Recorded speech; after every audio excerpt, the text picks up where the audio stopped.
Cricket ইতিহাসে এমন match আপনি জীবনে একবারই দেখবেন। ম্যাচ টাই, সুপার ওভারও টাই, তারপর আবার সুপার ওভার। শেষ মুহূর্তে যা হলো সেটা বিশ্বাস করতে পারবেন না। দক্ষিণ আফ্রিকা বনাম আফগানিস্তান টি-20 বিশ্বকাপের সবচেয়ে নাটকীয় ম্যাচ।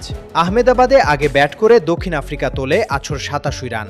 ডিকক করেন পাঁচুনাপ্তি, রিকেলটন ৬৬১। দুজনের ১৭ রানের জুটি ম্যাচে আগুন ধরিয়ে দেয়। কিন্তু রান তাড়া করতে নেমে রহমানুল্লাহ গুরবাজ খেলেন অবিশ্বাস্য ইনিংস।